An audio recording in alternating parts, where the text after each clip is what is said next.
Welcome to the Fantasy Show with two dumbasses and a shitty set. I'm Curtis, and this is Rich. And this is the running back edition. We're going to talk about our top running backs. I'm going to go first. I didn't put down my number one overall running back, but I put down a guy that could be number one this year. You could see the emergence of him, Jamal Charles. I spoke about him before. I'm really high on him. I know Rich is too. Guy averages 6.9 yards a carry last year. He's a monster, even with Thomas Jones over there. A little less. It was 6'4". Whatever. It's still 6 yards a carry. He would lead the NFL. Yeah. Oh, yeah. Yeah, in yards per carry. So he's a monster. He's consistent with touchdowns and yards. I mean, that would be, if I had a 2 or 3, that would be the guy I would go with. My top guy is Arian Foster. I mean, like I said before, the next closest running back was 70 points away or 80 points away from him. I thought you said it was 100. Last I exaggerated. 100. I exaggerated. There's 120. But 80 now points, 80. he's a beast. That's the bottom line. He catches the ball, he runs Could be the a ball. one-year wonder, though. He scores touchdowns, and he's probably he could be like the Bare Naked Ladies, one-hit wonder. Could be. Let's talk about some sleepers. I have Beanie Wells. I wasn't really too big on him, but then Ryan Williams went kaput. They got rid of Hightower. There's really nobody else over there. I'm sure they'll sign somebody, but guilty by association. Yeah, pretty much. I mean, and you gotta like him right now. You gotta like the odds. He doesn't look too bad. Hopefully, he can stay healthy and be definitely a high end number 2. And in a couple of years, you never know what could happen. He's still young, so. I'm actually a fan of Noshawn this year. I think Noshawn's actually gonna have a breakout year in year 3. John Fox is gonna run the ball, just and like he did in McGahee Carolina too, though.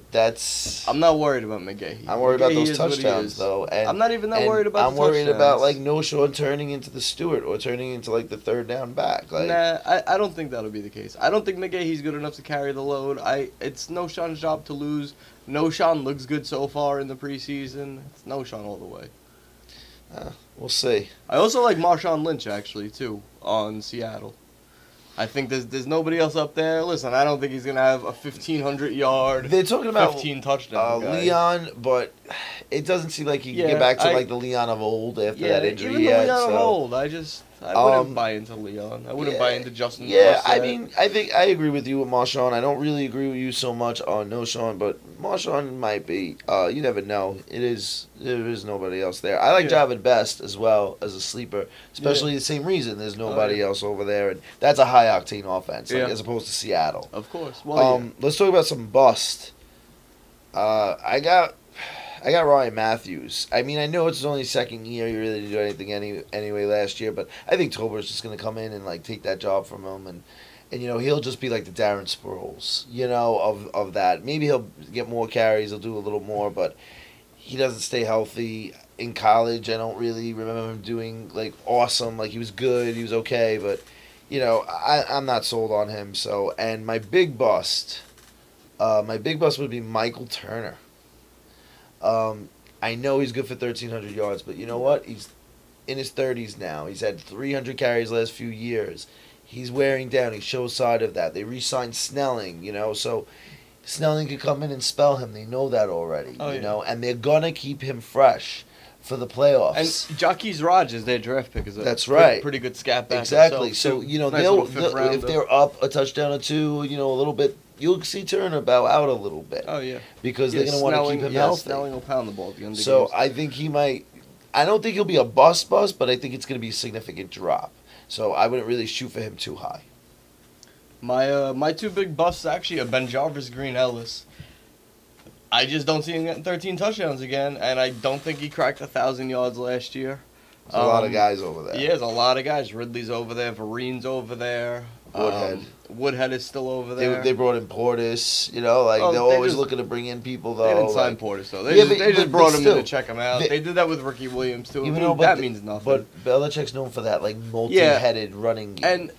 And also, you got two tight ends catching the ball. You just got too many guys that are going to get touches. Ocho Cinco's going to touch the ball. Deion Branch is going to touch the ball. You never know. Brandon Tate might emerge finally and touch the ball. You got the two tight ends. all the running backs catch the ball. Even Julian Edelman. I mean, not that he touches the ball that much, but you never know. He might. It's just too many guys over there, and I do not trust Belichick. Well, who's your other big sleeper? Not sleeper. I'm sorry, bust. My other bust is actually Sean Green. Sean Green showed some potential in the playoffs a couple years ago, and like maybe towards the end of the season a little bit. Hasn't really showed much sense. He hasn't really showed me anything since. We're out in New York. We see him a lot. Just doesn't impress me too much.